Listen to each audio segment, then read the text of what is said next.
jërëm ngeen jëf dellu gërëm leen ci ànd beeg rajo Futur Média gërëm Abdoulaye Diop mi faree ci machine bi ci kaddu gi Barthélémy Ngom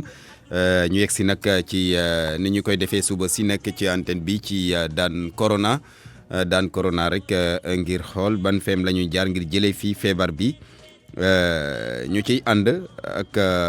gërëm maa may jël Aloyse ma gërëm Alaaji Assane mi nga xamante ni dafa nekk di noppalu docteur Aloyse Waly Diouf nu ngi lay nuyu. maa ngi lay nuyu Bart maa ngi nuyu auditeur u RFM yi. di nuyu sama xarit El Hadj Assane di ko wax nag noppalu teel na.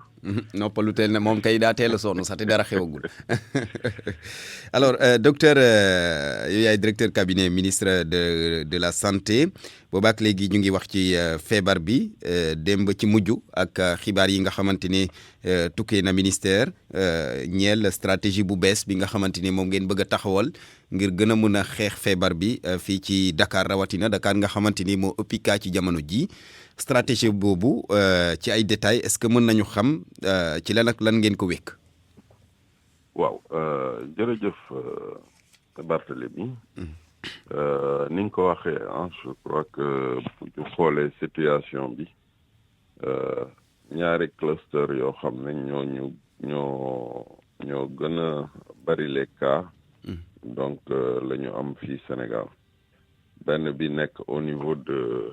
Dakar benn bi nekk au niveau de Touba defe naa ci seen émission tey sax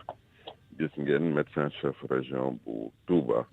di wone li nga xam ne mooy centre de prise en charge extra hospitalière yi mu teg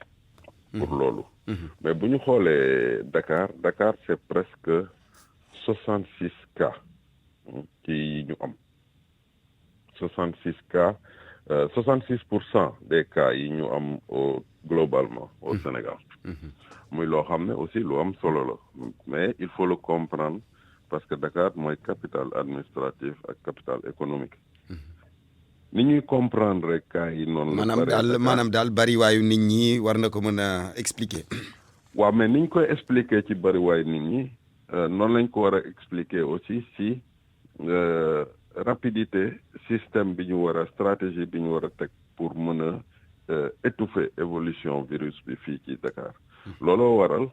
en dehors de travail bi nga xam ne comité régional de gestion des épidémies mu ngi koy def ànd seeg médecin chef de région ak médecin chef district ma leen di féliciter au passage ministre de la santé dafa ne il faut que ñu gën a dooleel Dakar il faut que ñu gën a dooleel comité régional boobu parce que xeexu Dakar xeex la boo xam ne dafa xaw a uteeg yeneen district yi Dakar district yëpp la ñoo nekk en épidémie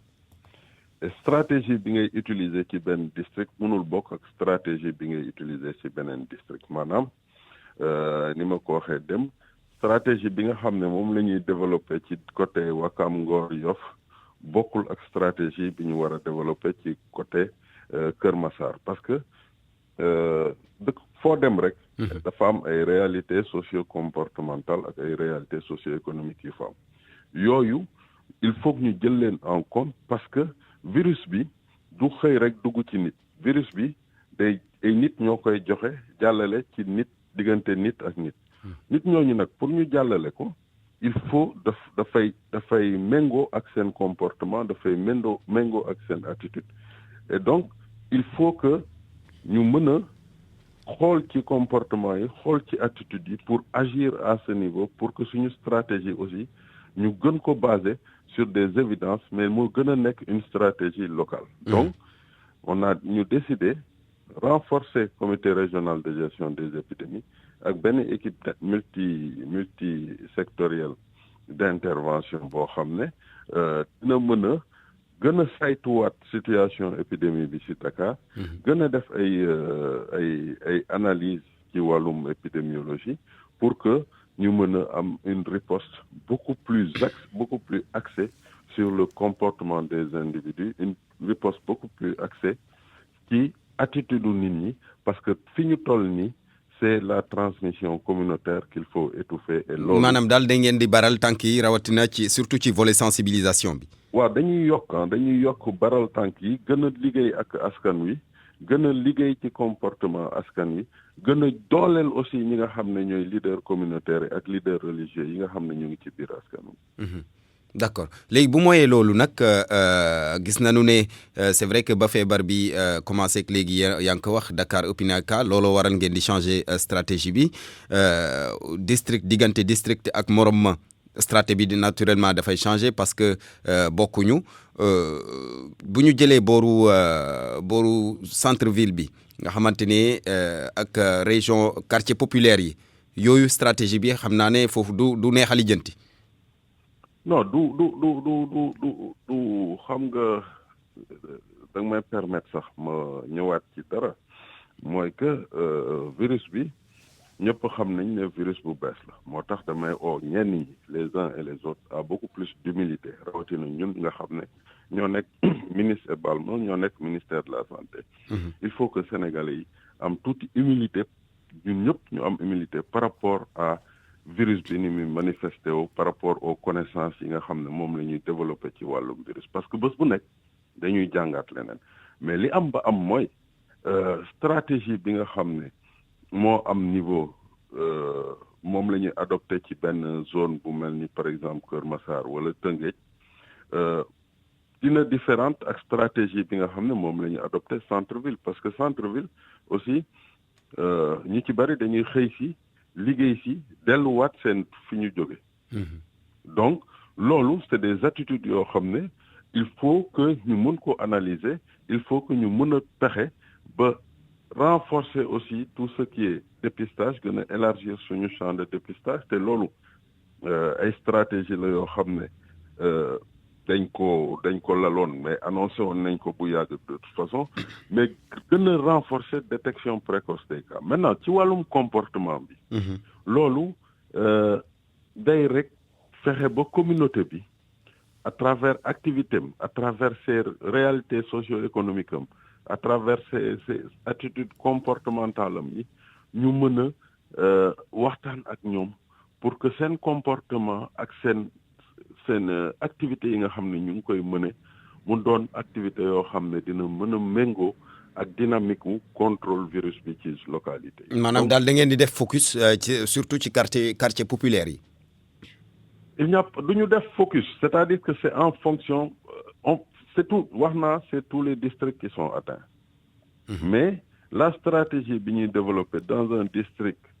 est différente d'un district à l'autre stratégie boobu day wute. Bien sûr day wute. Mais elle est aussi fonction du comportement et du vécu des populations dans le district. Et loolu c'est là où socio-anthropologue yi mën a am njëriñ ci wàllum xeex bi parce que je le rappelle dafa am ñaari axe ci xeex bi fi mu toll nii dafa am axe boo xam ne ñun mooy axe wàllum épidémie dépistage ak yooyu am beneen axe boo xam ne mooy wàllum communication mooy wàllum fexe ba ñu am participation communautaire mais pour ñu am participation communautaire pour ñu am engagement communautaire transformer ko en une participation communautaire il faut que ñu dem saytu nit ñi lan mooy seen réalité te bon saytu nañ ko xam nañ ci tuuti mais gën a xóotal loolu pour que communauté bi aussi mën a jël wàllam mën a xam li nga xam ne mën a xam matuwaay yi mu war a jël pour bañ virus bi dal ko parce que on ne peut pas mënuñu rester rek à l'échelle di wax na nit ñi éviter mesures barrières yi loolu buñ siy jógee. wolof de nga baal ma docteur wolof de day wax naan nit ki boo ko bëggee wax lu mu dégg da nga koy fekk ca la mu nekk. waaw moo tax ma ne la il faut que ñu dugg ci district yi il faut que à Dakar ñu les acteurs te loolu defe naa médecin chef de district yi xam nañ ko ñu ngi ciy liggéey pour que ñu adapter stratégie au niveau de Dakar chaque district mën a adapter sa stratégie sous le contrôle du comité régional de gestion des épidémies nga xam ne dinañ ko dooleel. D'accord ñu ñaan rek xanaa kon stratégie boobu joxe ay résultats escomptés yi gannaaw bi nga xamante ni feebar bi mu ngi gën di law fii ci Sénégal ci Dakar rawatina wax nga ko léegi mais docteur rek laaj bu mujj yéen a ngi wax mbirum comportement boobaak léegi ñu ngi koy wax mais ci mbedd mi de ba léegi mu ngi fi des. waaw mais Barthélemy xam nga maa ngi lay dégg nga naan feebar baa ngi law effectivement cas yaa ngi gën a bari mais feebar bi mu ngi encore sous contrôle il faut aussi ñu xam ko parce que li wane ne feebar bi mooy mu ngi toujours sous contrôle mooy que boo xoolee ñun suñu cas yi ñuy am tey yu ci bari ay 6,6% moo ci ay cas communautaires comme génn nañ ci cas importés yi pratiquement on a ñi feeñ ñëpp c'est des cas yoo xam ne ay cas contacts yu ñu suivre la donc bu ñuy suivre cas contacts yi dañ leen di dépister bu ñu leen jëlee dugal leen ci hôtel bi dinañ leen dépister waat laata ñu leen di génne ci seen confinement boobu ñuy def ci hôtel yi donc feebar bi mu ngi ci contrôle mu ngi yokku cas yaa ngi yokku mais li ci gën a yokku mooy ñi nga xam ne mooy les cas contacts ñoom ngay gën a gis ñu yokku beneen bi mooy ci wàllum comportement askan wi loolu dama bëgg a profiter ci li nga xam ne may nga pour bañ a wax ne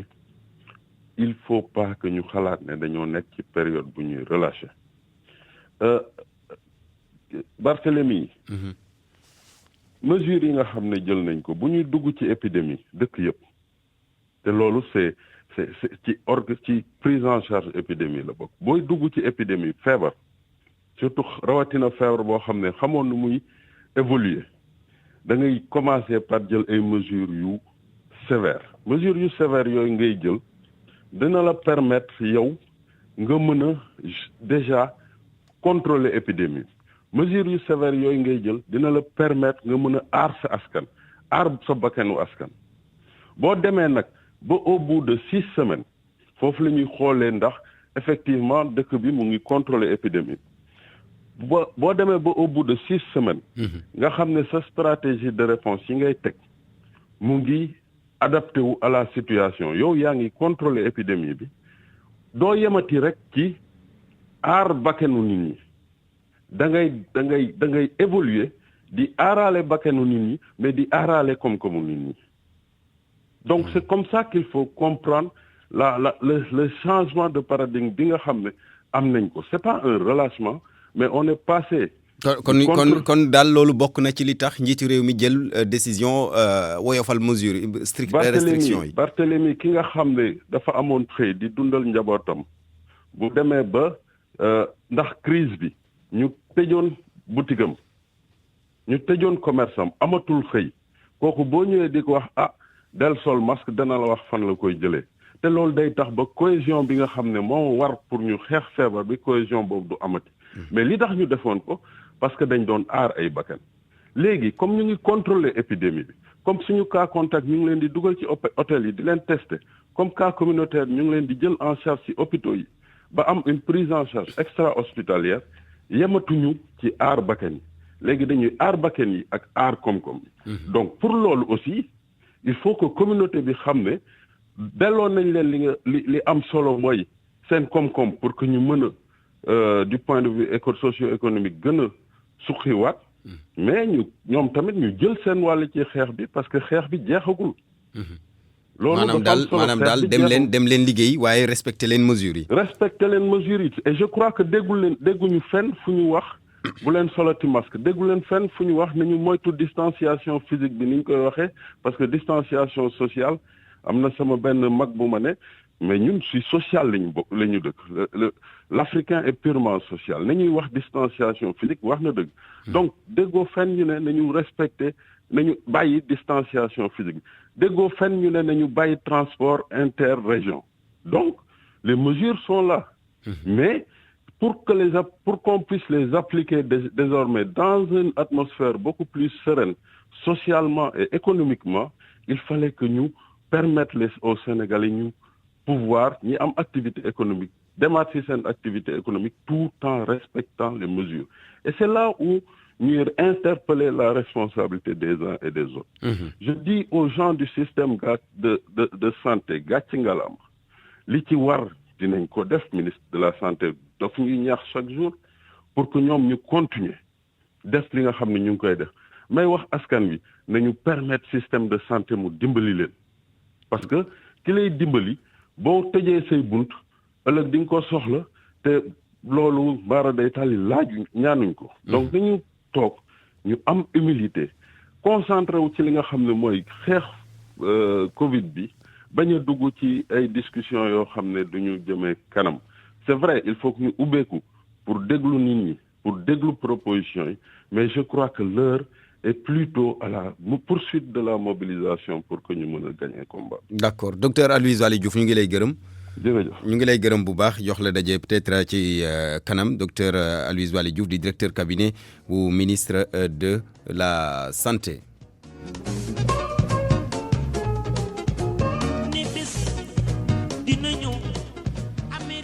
ñu wéy mbokk yi ba léegi ci daan corona ñu dalal nag ki nga xamante ni moo di Mamadou Djigo monsieur Djigo ñu ngi lay nuyu. maa ngi lay fay. waaw yow yaay directeur général u ANAT di agence nationale de l'aménagement du territoire njiit réew mi gannaaw kaddu yi mu yëkkati barke démb am na ay mesures yoo nga xamante ni jël nañ ko ñu bëri ne mesures yi dafa teel ñeneen ña ca des ne pression bi la yow ci sa gis-gis loo ca xalaat. dama leen di waxal benn affaire. gis nga président de la république bi mu fi nekkee ba léegi. bépp décision bu mu jël daf ko teg ci intelligence soo xoolee Sénégal ni ñuy gérer pandémie bi depuis bi mu commencé ba léegi nii da ngay xam ne teg brique par teg brique lañ ko gérer Sénégal mooy réew bokk na ci réew yi gën a ubbeeku ci àdduna bi soo ko jëlee mu ngi jógee ci traite négrière ba fii nii bu fi ñu toll tey su nekkoon ñeneen la ou feneen la konoon instant bi nii lu bëri yàqu woon na. mais ndax teelul mesures yi mu jël. maintenant nag mesures yu mu jël fan yii nii daf ko teg ci li ñu naan intelligence spatiale soo xoolee bi problème bi commencé am muy commencé di law dafa ne nañu tëj réew mi tëj yenn territoires yi tëj régions yi tëj yeneen arrêté transport interurbain beeg yooyu noonu yëpp pour que ñu canaliser virus bi quelque part. téye ko foofu ba rey ko ba génne ko ci biir réew mi mais nag am na ay yeneen sénégalais yoo xam ne dañu jóg jël ay jakarta indiscipliné wu jaar ci ay foo xam ne police nekku fa kii nekku fa ba yóbbu ko ci yeneen territoire yi mais moom mu comprendre mu ànd ci ak ministre de l'intérieur ak ministre des transports ñu def ci liggéey bu rafet a rafet de telle sorte que soo xoolee bi affaire bi commencé ba léegi 23 départements kese ñoom ñoo infecté wu te 23 départements yi infecté wu yooyu 22 la woon démb la bërki démb la jaxaaw doog a am département wu Fatick doog a infecté wu léegi nag moom comme ni muy doxalee yépp da koy teg ci li ñu naan intelligence spatiale intelligence économique nee na tëj nañu région wu Kédougou waa Kédougou yi amuñu ko 3 départements wu Kédougou yëpp amuñu virus bi mais mënuñu rey seen activité économique bi il faut que ñu bàyyi leen les relations économiques yi ñu amoon ñi nga xam ne dañuy yor ay luuma ñu ubbi luuma yi parce que luuma yi moo doon permettre ñu bëri di am dépense di xëy di dem ci luuma yi di dellu di am lu ñu yóbbul seen njaboot yi. mais est-ce que jëloon na mesures yi de façon sectorielle est-ce que doonul woon li gën. président du jël affaire yi de façon sectorielle daf koy jël de façon systémique parce que tout est question de système parce que lépp moo lëkkaloo soo jëlee bii nga bàyyi bële dina yàqu soo jëlee bee nga bàyyi bee dina yàqu gis nga suñu continuer woon tëju nii fii ba ay weer ubbeeku wuñu xooluñu économie bi virus bi mën na dee mu dem yoonam mais catastrophe yi am après mën nañ fi am ay catastrophe yoo xam ne c'est lié à l'économie c'est lié à l'écologie nit ñi suñu demee ba benn moment bi suñu xiifee amuñu lu ñu lekk mën nañ dem daaneel garab yi lekk leen mën nañ rey seen jur yeeg yëpp lekk su ko defee su affaire bi nekkaate fi xiif moo fi ñëw lu bëri nit ñi di ci sonn. président a dit que territoire yi nga xam ne infecté wuñu ko nañ leen rendre hermétique nañ leen gën a tëj suñ leen tëjee ñi fa nekk ñu def seen i activité économique dundal seen i njaboot gi économie bañ a yàqu. soo jëlee toute la région de Matam département wu Matam yëpp infecté wuñu ñooñu buñ leen tere liggéey. d'accord soo ñëwee ay Linguère Daara ak yooyu noonu. buñ leen tere il faut que ñu liggéey il faut que jonk ñu liggéey ngir suuxat koom réew mi kooku mën naa ci ànd ak yow mais problème bi mooy ni mu ko waxee ci yeneen marché yeeg luuma yeeg yeneen yu ko demee respecter foofu distanciation physique bi dafay xaw a doy waar parce que gis nga lii xew ci marché yi ni muy demee. waaw léegi comme par exemple ma jox la benn exemple. soo jëlee 3 départements wu Kédougou yi nga xam ne affaire bi amu fa. force de l'ordre yi ñu ngi quadriller suñu frontière ak yeneen réew yi ñu ngi quadriller yeneen frontières yeeg yeneen régions yeeg yooyu. ñu sentir que ne virus bi nekk fii carrément ñooñu lu ñu leen mën a yëgal lu ñu leen mën a defal mooy ñu informer leen communiquer ak ñoom waxtaan ak ñoom ne leen ne kat virus bi mu ngi ci àdduna bi partout mu ngi fu nekk respecter leen distanciation yi.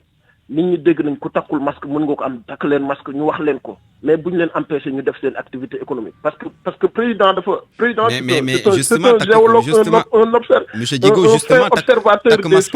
takk masque aussi taxul nga dajaloo ngeen dajaloo ah.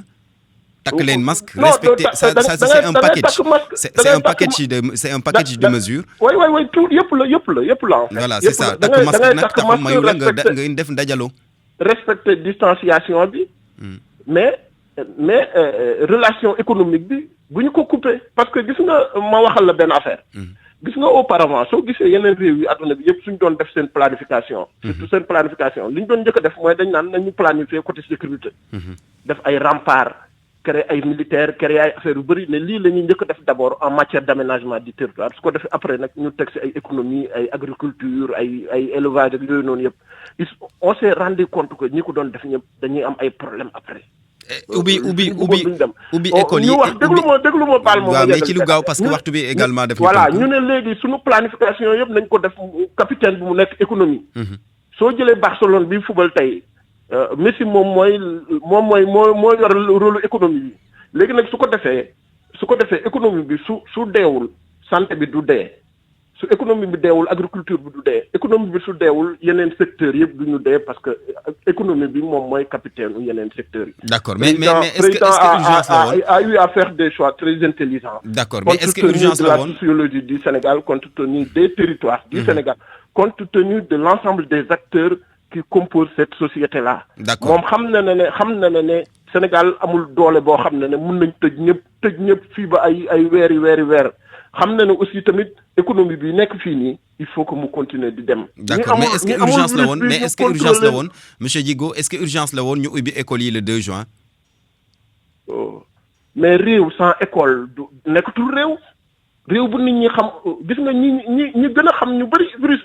bi lu ko nit ñi di wër nii pour comprendre virus bi nu mu mel ak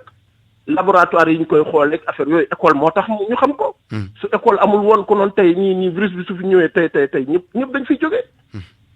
jógee. président a compris ce qu'il faut faire. maintenant nag il faut que sénégalais yi jàppale ko. man maa ngi ñaan ngir yàlla ak yeneen bi ak weeru koor bi na sénégalais yëpp jóg ñu jàppale ko. amul opposition amul fii laa bokk amul fee laa bokk parce que li mu yor nii pour réew mi la. li muy def pour défendre réew mi la xëyul gontul. nelawul deful leneen lu dul nekk ci affaire réew mi. na nit ñi jóg xam ne dañu nekk ci guerre dañu nekk ci combat boo xam ne suñ ko jàppalewul ñu jële fi virus bi nii par la discipline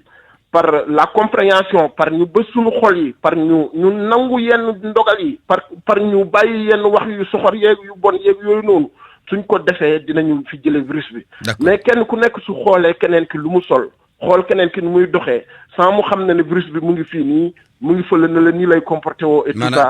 dañuy yóbbu suñu réew mi si yoon boo xam ne baaxul. ci lu gàtt daal na ku nekk def yëfi boppam jërëjëf Mamadou Djigo directeur général ANAT agence nationale de l'aménagement du territoire 9h jot na nag ñu yegsi ci allo docteur professeur Matar Camara nu ngi lay nuyu professeur. maa ngi lay fay bu baax Barthélémy. waaw xam naa bu amul loo ci bëgg a dolli rek ñu xaarandi auditeurs yi kon. waaw xanaa rapidement rek di vraiment di masawu rek waa Kër Docteur yi xam ne mbas dafa dal seen kaw. ñaan yàlla rek suñu njiit yi ñu gën leen aar daal.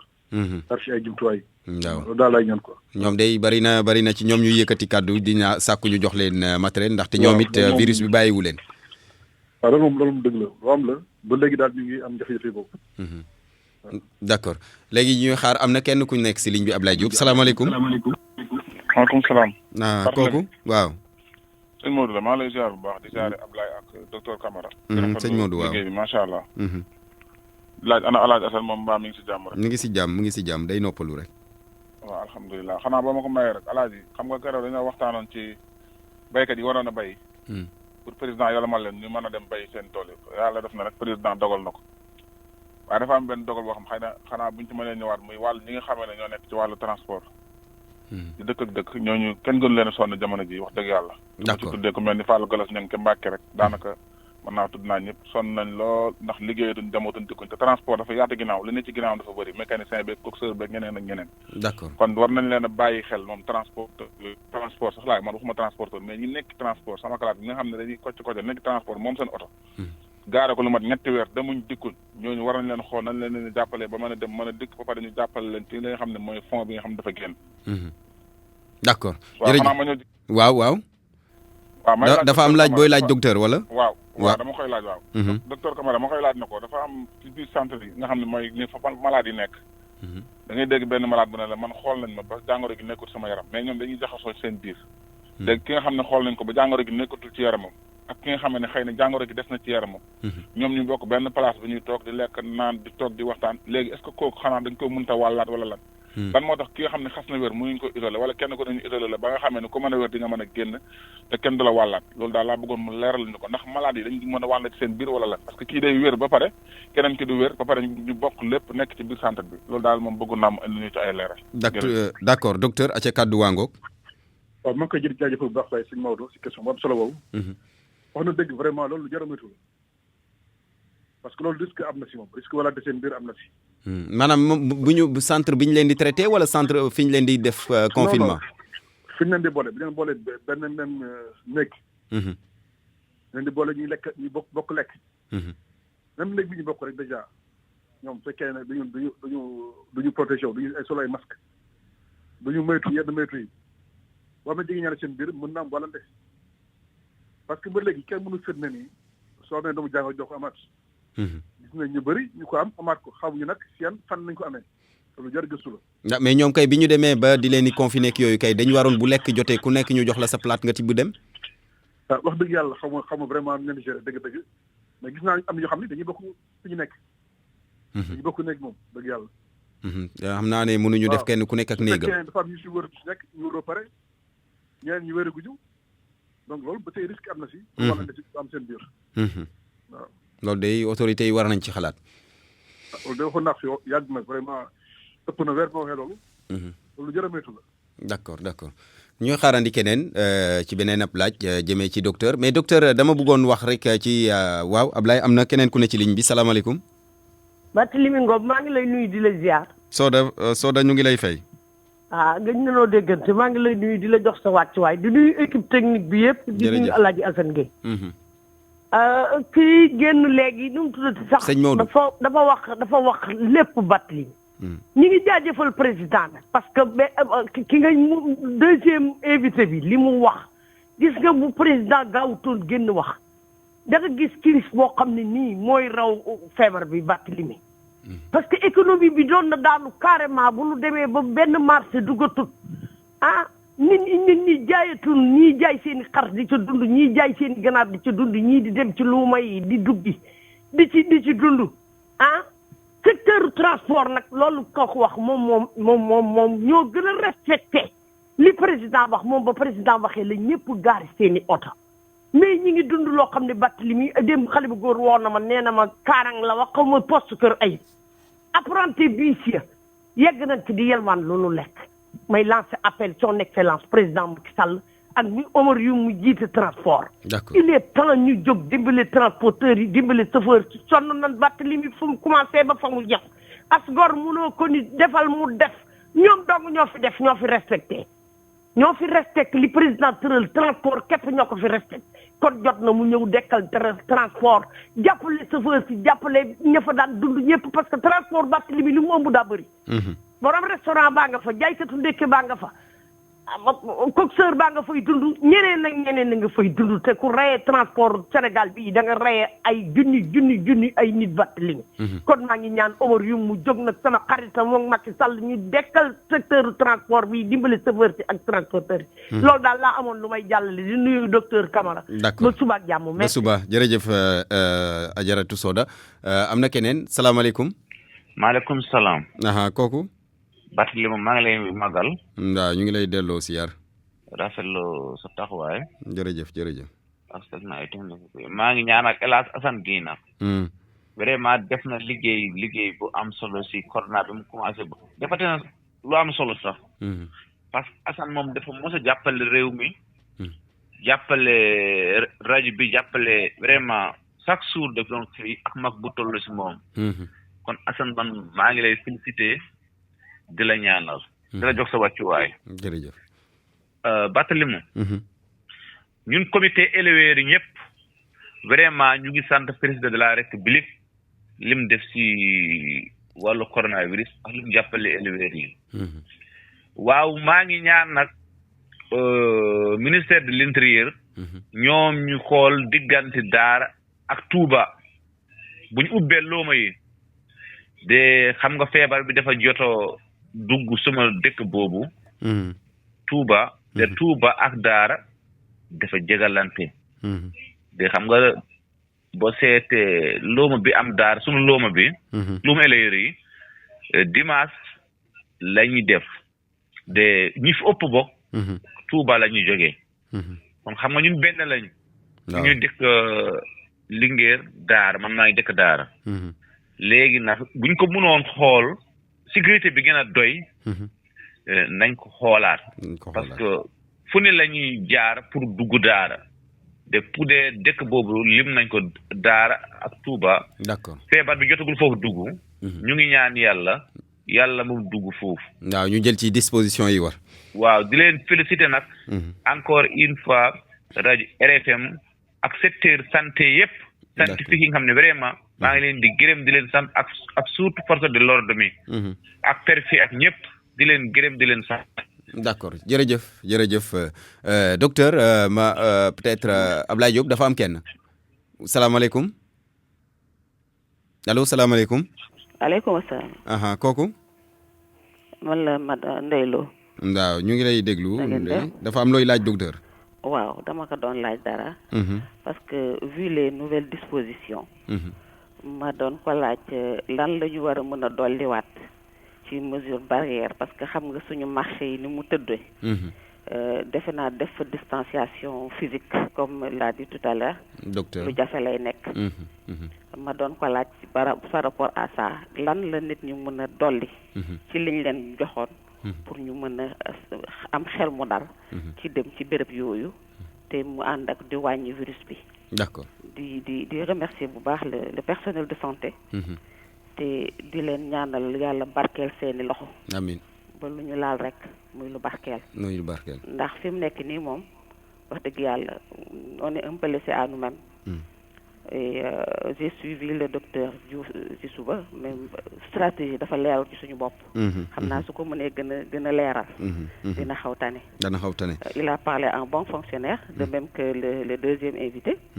également ni mu ko waxee ak ni président waxee defe naa du benn su doon benn kon dinañ ko tërale neneen fii na kay ay rattrapage moo nar a am c'est des choses qui peuvent arriver et ce serait une bonne chose maa ngi leen di remercier bu baax la docteur Camara te di leen ñaanal yal na yàlla jàpp ci seeni loxo amiin docteur kaddu nga goog loo ciy tontu ci li mu laaj moom Ndeye Lo ñu jaajëfal vraiment madame Lo question bu am solo boobu bon disposition yi moom wax dëgg yàlla mooy disposition yi ñu yàgg wax rek amul lu ci yokk amul luñ ci mën a yokk li ci yokk daal mooy man li ma jàpp mooy booy dugg na nga dugg lu bëri par exemple booy dugg na nga dugg ay fan yu bëri soo ko mënee éviter daal le plus possible dem si ay marché moom mu éviter espace yi daal visite yi ngay dem si marché yi loolu moom lu jar a moytu la sénégalais de docteur pour nit toog ne du ma dem marché bu ko defee ci benn fan ñaar lay yem de ça est possible dugg semaine wala ñaari semaine wala ñetti semaine nga def ko lu ñu gën a moytu génn gi daal moytu jonko dex ay nit ay ful nañ ko def mesure barrière yi moom ni koy ni ko ci defee ñu bëri ñu ko topp ñu vraiment règle yi. ah en tout cas man de liy xew ci marché liy xew ci marché yi docteur daf ma tiital. ba léegi Sénégal yi solee masque baaxul. waaw loolu laa la bëggoon laaj sànq parce que da ngay gis nit koo xam ne day sol masque ba pare bàyyi bakkan bi ci biti. loolu masque kañ day muur bakkan muur gémmiñ sooy wax da ngay wax masque bi masque bi doo ko jël di ko wàccee sa si kii moom di ko yëgal sa jël. masque bi dafa war a muur sa kanam bu baax waru am benn ngelaw war a jaar. pour dugg jaaykat yi ñëpp war a sol masque. ñi ci jënd aussi ku nekk yow war nga def lu tout pour jël moytu jege ñaare nit ki même boo dekk marché. boo jógee marché xam ne marché dafa bëri exposition bu fa jógee ngir yàlla soo mënee simi sa yére nga simi ko dem fóotiku. li nga war a ñi ko def mooy boo dugg si kër rek jubala robinet ba ndox saabu nga raxas sa loxo gaaw a simi sa yére boo si par exemple boo may raxasuwaat nga raxasuwaat. boo ko mënul fóot mën nga ko weer ci naaj bi yaakaar na. mën nga weer ci naaj lu yàgg. lu yàgg sa daal mën nga ko bàyyi ci biti aussi. yàgg bu sa daal vraiment di dox si ay maquette dafa fa teggi sax ngay dox si ay maquette wala ay kii si ay dàll. mais dina say dàll bu duggee si kër yi nga sumi say dàll yóbbu si naaj bi. sumi sa yére yóbbu si naaj bi. masque bi nga yoroon loolu am solo la masque boo koy dindi parce que masque boobu xëy na am na virus yu bëri si nekk. yu mu téye bu dee masque bu ñuy fóotaat la nga gaaw si masque boobu dem xoj ko si ndoxu saabu wala ndox boo am beneen désinfectant. au moins pendant 5 minutes. aaju fetee parce que boo ko fetee xëy na tissu bi mën na yaaweeku. te bu yaawee ko day yaraax. lu si dugg day yomb masque tissu yi kenn war a ko fete baaxul si. mën nañ ko fóot ànd ak douceur fóot ko sans pour autant di fete. d'accord. boo après nga lekk li ko wax ndox après nga ko weer si biti ba su waxee weer si biti aussi poussière bi. li gën mooy nga lekk si biir douche yi wala biir kër yi. su woowee nga passé ko. d'accord leneen nit lu ma bëggoon leneen nit lu ma bëggoon wax docteur da ngay gis ñoo xam ne dañuy sol masque dindi ko lonk ko ci seen i bakkan ci seen sikkim ba mu neex leen ñu xëccaat rek solaat. waaw moom laa wax léegi loolu boo ko defee xëy na yow sa sikkim amoon na microbe. bu dul coronavirus sax amoon na benn microbe bi nekk ci der am na microbe bi nekk ci der yi nekk ci garaw yooyu mën nañu lor. d'accord ñu ko noy mën ko noy mu la bësi ba. d'accord ñu jël kenn Ablaye Diop salaamaaleykum. maaleykum salaam. kooku. Moussa Sy maire des Parcelles. waaw monsieur le maire ñu ngi lay nuyu. maa ngi lay nuyu baax di nuyu docteur Camara. di nuyu DC. waaw docteur Aloyse. waaw di leen encourager. d'abord constat bi may def damay wax ni bon par rapport ak benn débat bi ñu bëgg instaurer là un faux débat. parce que gëm naa ni Sénégal yëpp ñu ngi mobilisé wu depuis le 3 mars depuis déclenchement décision jël état d'urgence. ñu ngi ci ginnaaw président de la République. maintenant il faut ñu nangu nit ñi di joxe seen xalaat parce que mbir mi président dafa ne guerre la. ñu gis ni ñaari épicentre moo am ci feebar bi ñaar. Dakar la ak Touba. ñu gis ni stratégie yi développé yëpp ñun rencontré nañu ministre de la santé woo nañu fin mars ñun maire yi fii à Dakar moom sunu naataangoo maire la ñu waxtaan boobu ñu ngi doog a commencé woon am ay 3-4 cas communautaires à Dakar dans tout le département. ñu jékki-jékki mu dem ci Pikine dem Guédiawaye dem Tëngéej Touba cas bi jeex après ñëwaat cas communautaire ñëwaat marché Ocass ba dem Mbacké génn fa di dem Tivaouane di dem feneen ak feneen. mais bu ñu defee 2 mois d'avril réunion nañu suñu prochaine réunion fin mai la donc mais dañu war a tirer les enseignements. tey bu transport président décision bu mu jël ci état d'urgence bu transport interurbain bi arrêté wu lool mais mari day taali kon tey kenn waxatul ay on est presque à 10 000 cas yu dem suñu yoon. c'est parce que stratégie boobu ñu taxawal ci transport interurbain entre région entre département c'est parce que ça a été une bonne stratégie moo tax tey 22 départements yooyu ñuy wax. mais feebar bi lawu fa demu fa dugg fa sax ba fay law. mais même stratégie boobu dañu waroon développer fii ci Dakar ñun suñu cas yi ñu am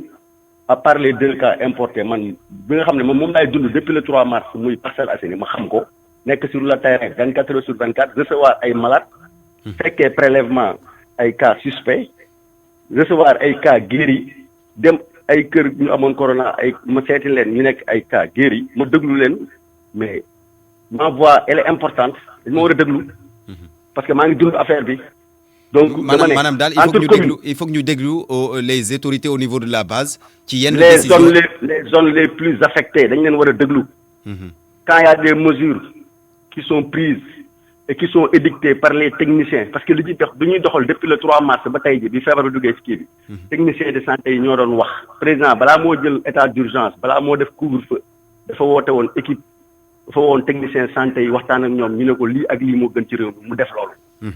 jamono ji ñu toll nii loolu la ñu war a continuer il faut évaluer les stratégies xool impact yu ñu am Dakar dama ci dolli di ko waxaat kenn xiifu fi amul benn marché buñ fi tëj amul benn commerce buñ fi tëj dañoo réguler dañoo ne dañu wàññi mbooloo yi dajaloo ful yi nañ ko wàññi loolu lañ doon def évaluer guñ ko sax ñu xëy ñu ne nañ ko jël yooyu yëpp sànni ko ci poubelle bi ñu reprendre à zéro non il faut pas reprendre à zéro parce que feebar bi mi ngi gën a yokk cas yaa ngi gën a yokk district ouest tey mooy P sud moo nekkoon P il y a 2 semaines centre moo ci topp léegi mooy ay HLM ay jëppal et cetera. sud doog a ñëw nord doog a ñëw mooy sama zone mais je dis que te ensuite il faut ñu insister port du masque c'est pas seulement sur la voie publique ou bien au niveau des marchés maa ngi koy wax docteur Camara portu masque bi expérience gis naa am naa ci 4 jours 55 cas contact 55 cas contact ñetti nit ñoo ko def ci ñetti kër benn kër bi 17 la 17 cas contact la unité 22 c'est un commerçant tailleur beneen bi unité 24 17 contact benn nit moo ko def moo génn ñëwaat seen kër jox ko seen waa kër beneen bi unité 26 c'est 21 cas muy 55 cas en 4 jours ci benn kër ñoom ñëpp ci kër gi lañ dëkk mais loolu enseignement bu ñu ci war a tirer mooy même ci biir kër gi dañoo war a sol masque dañu war a respecter lu mu néew distanciation sociale ensuite beneen bi constat bi ñu defaat maag sama médecin chef mooy gis nañ ni ñu feebar léegi du ñu woote ñoom ñoo yóbbu seen bopp hôpital en tout cas ñun fi maam Abdou ñu fi ñëw yëpp ñu testé leen positif après ñu évacuer leen dans les hôpitaux dañoo indi seen bopp dañoo dox indi seen bopp donc ñoom bi ñu nekkee ci kër gi bu ñuy feebar waxuñu ko seen waa kër ñu nekk ak ñoom di leen contaminé jékki-jékki seen bopp metti ñu am tension ñu yeewu ñu ne maman maa ngi dem hôpital papa maa ngi dem hôpital ñooñu ñoo indi fii seen bopp ñu testé leen positif après ñun ñu évacuer leen donc le port du masque même dans les maisons aujourd'hui pour man c'est primordial parce que nit day koy xam du xam ne am na ko muy wàll seen waa kër bu mu incubé nag bu incubé rek mu xëy dem hôpital donc nañu jàpp ni Dakar actuellement ni dégg naa ministère bi développé stratégie pour Dakar c'est bien mais nañ ci waxtaan cas par cas wu parcelle c'est différent du cas de Yoff c'est différent du cas de Ouakam et cetera mais entre communes on doit prendre des mesures est-ce que les mesures là su waree nekk des mesures sévères nañ ko jël affaire bi jeex ñu avancé dem suñu yoon état d'âme moo fi warul am aucun commerce n'a été fermé à Dakar tey ñenn rek ñoo sonn tey ci kii bi mooy transporteurs yi loolu d'accord naa ak ñoom ils sont fatigués parce que depuis 3 mois diggante région ak région département horaire amatul mais fii Dakar commerce baa ngi dox Barthélemy déglu ma tey la ñamu mbaam gën a bëri ñamu mbaam xam nga ñamu mbaam xam naa ko lekk ba desul dem tuur tey la gën a bëri mbalit baa ngi fees dell ci mbedd yi mbalit baa ngi fees dell ci marché bi kenn xiifu fi 2 mois ngi ne gouvernement bi dox dund yi ñëwagul joxaguñ ko te kenn jooyagu fi xiif donc dañuy xeex ak mbas mi ànd ci fulla ak fayda bañ ci am état d'âme beneen fu may jeexalee wàllu njàng mi la dañu bëgg la déw ñu ubbi ñu commencé nañu bale école yi nettoyé ko mais naa wax leen de fii ci Dakar communes yi si gën a bari état bi moo ñu ne nañu yóbbu dund bi ci école yi donc ñun commencé nañu yóbbu dund yi préfet yi li ñuy recevoir yëpp ñu ngi koy réceptionné ci biir école yi ci biir salle de classe yi génn nañ table baa ngi loolu aussi nañ ko jël en compte fekkee ni fii ak le 2 boobu ne la problème na nag fekkee fii ak le 2 ceeb ak dëwlin bi duñ ko séddalee population yi bu yeboo ñu gaaw xam ne le 2 moom bu yeboo ñu reporté ko parce que ñun Dakar fii yii yëpp man j'ai 24 même bu dul loolu sax bu ceeb ba jógee it il faut que ñu désinfecter classe ba absolument donc yooyu yëpp nag moo tax ñu war a waxtaan nañu waxtaan ñu xam ne Dakar cas spécial la ñu toog entre techniciens entre administratifs et entre élus ñu jël des mesures yi bu waree sévère na sévère benn yoon ñëpp yëg ko mu jeex nit ñi fàtt mbas mi ñu dem suñu yoon mais tant que ñu ngi fi di gérer ay 2 pelés 3 tondus ay mécontents ay aigris mais on ne va jamais avancer et on va tous payer les pots cassés et c'est pas normal. D'accord, c'est pas normal. jërëjëf Moussa Sy maire Parcelles Assainies docteur damay dellu siwaat rek ci li mu wax maanaam nit koo xamante ni dafay am virus bi mais xam naa ne daal da ko dul leer ne mu ngeek moom mu nekk ak moom ci këram ci njabootam ba mu commencé sentir ay signes ci lay doog a jógal boppam dem hôpital ci njëlbenn ba dañ ne woon ku sentir dara toogal sa kër woote mais léegi wax na ko léegi ay nit ñoo demal seen bopp hôpital ñu testé leen ñu positif avant muy ñëw këram la jóge kër ga mu jóge bana fa virus ba loolu loo ciy wax. waaw d'abord may rafetlu vraiment engagement wu maire bu Sassy vraiment gis nañ taxawaayam. li ma si wax rek mooy loolu ñaari mbir mën na ko indi mooy d'abord stigmatisation bi ñu am ci corona bi loolu mën na encourager comportement yooyu. Deuxièmement bi également mooy nit yi dañuy woote ba sonn ay waxtu. kenn du ñëw jot kenn. alors que am na ñuy mën a mobiliser yu mel ni étudiant médecine yi wala pharmacie yi xam ne seen jàng sori nañ am na ci xam-xam ci centre d'appel yi. pour mën a yokk seen capacité. lu mën daal li ma yaakaar mooy ñaari yoon la et puis aussi ñetteel bi mooy manque de conscience nit ki doo fekkee ne da nga njort nga rab même boo sojee sax ba dëgg yàlla boo sojee. bu dee grippe sax simple yow war nga moytu yenn comportement yi mooy booy touché yi nga def sa mouchoir